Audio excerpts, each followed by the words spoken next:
аялдар менен саламдашуу боюнча коңшу же алыс болгон тууган уруктар менен ассаламу алейкум деген сөз менен же магазинден келе жаткан кезде колундагы пакетин алып жардамдашсам болобу? Жана биз жумушта заказ менен үйлөргө барып жумуштарын жасайбыз. Ошол аялдар менен сүйлөшүүгө туура келет. Ошондой учурларда мен эмне кыламын?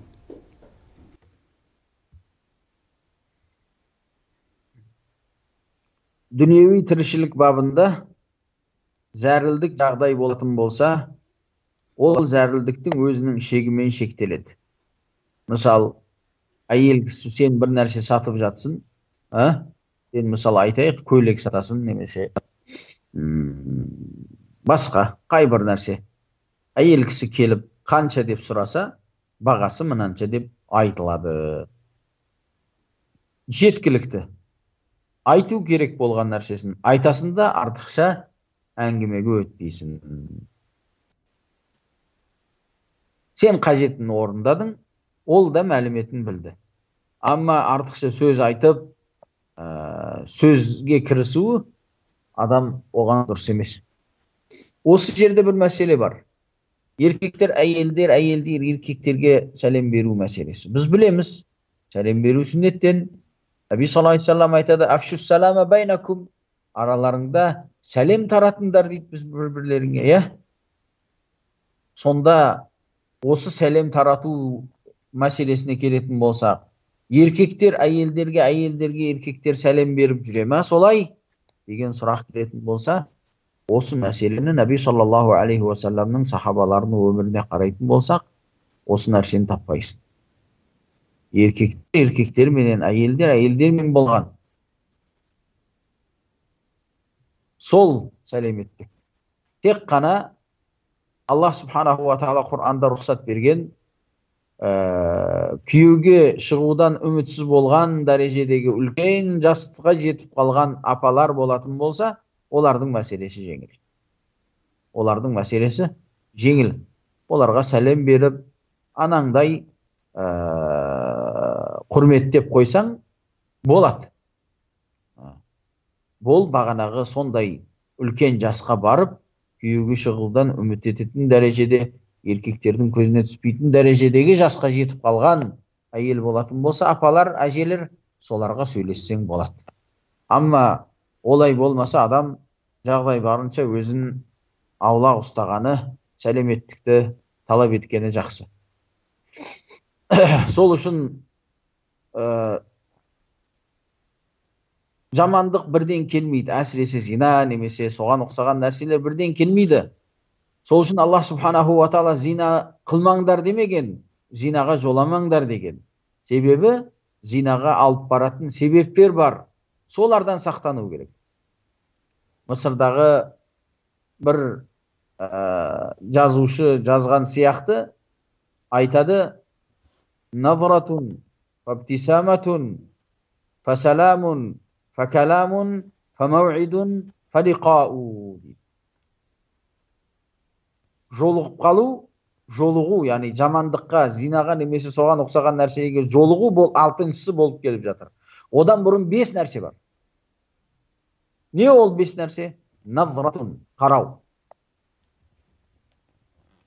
Екіншісі ибтисаматун, табассум қыласың, жымиесің оған. Үшіншісі фасаламун, сәлем бересің, ассаламу алейкум. Артынан кәлам келеді, факаламун.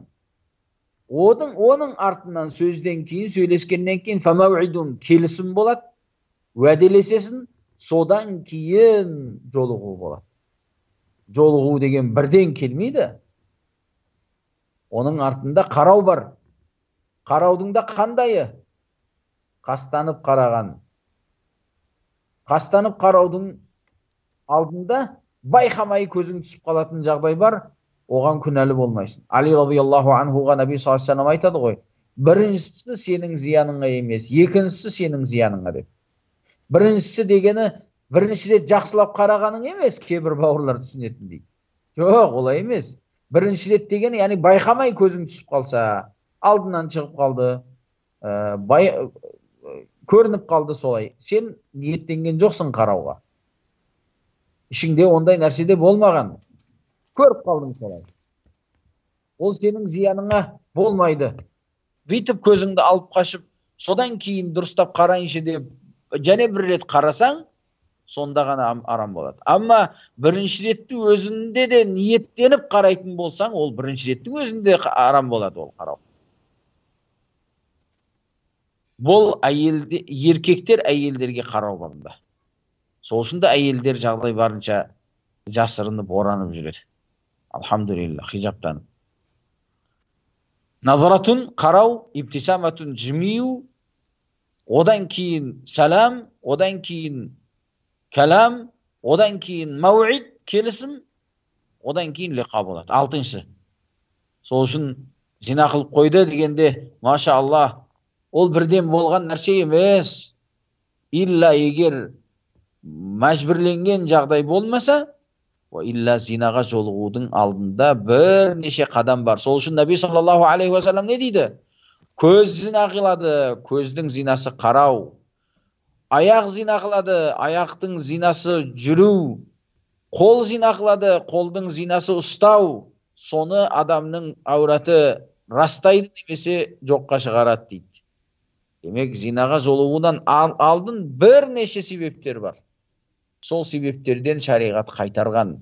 Сол үшін да зинаға алып баратын немесе осындай бір фухиш жағдайға жеткізетін себептер еркек пен әйел жалғыз қалуы, еркектер мен әйелдер араласып кетуі, еркектен әйел махрамсыз жолдарға шығуы, осыған ұқсаған қанша себептер бар, оны ғалымдар садду зараи' деп айтады. Садду зараи' арамға алып баратын себептердің алдын тосу деп айтады. Сол үшін мәселе хилафи мәселе бар. Оны сөз келіп қалғандығы үшін айтып жатырмыз. Мәселе хилафи мәселе бар. Әйел кісінің беті аурат па, аурат емес па? Көп ғалымдар аурат емес деп айтады. Яғни әйел кісі бетін ашып жүрсе, әйелге арам болмайды. Кейбір ғалымдар айтады, иә, әйел кісінің беті аурат дейді. Бұл бір мәселе. Екінші мәселе бар. Әйел кісінің бетін аурат деп айтпайтын ғалымдар, әйелдер беттерін ашып жүре берсін деп айтама, жоқ, басқа мәселе бар ма десе, айтамыз, сол бетті аурат емес деп айтып жатқан ғалымдардың өзі бет жабу әйелге ваджип болады дегендері бар. Қашан? Егер әйел кісі еркектерді фитна қылатындай дәрежеде әдемі болса, жас болса, немесе көшеде әйелдерге қарайтын фасықтар көп болса, арамның алдын алу үшін әйел кісі бетін жауып керек. Арамға жол, садду зари'a деген бабы бар. Арамға алып баратын жолды жабу үшін сақтану бабы бар. Сол үшін адамдар айырып білу керек. Беттің аурат екені бір мәселе.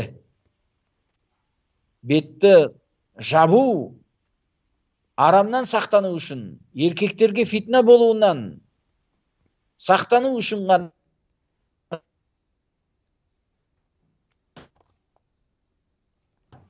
сақтану бабынан жабу, бұл екінші мәселе.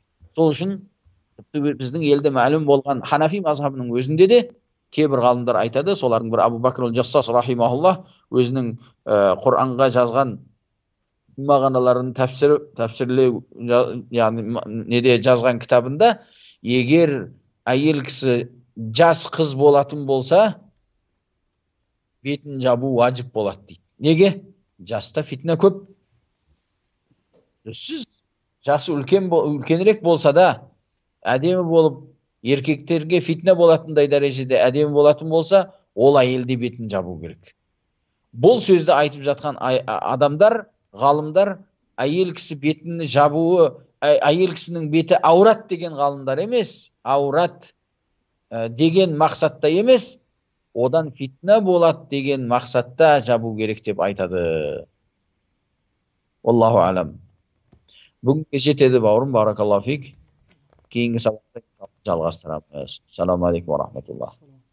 Ва алейкум салам ва рахматуллах.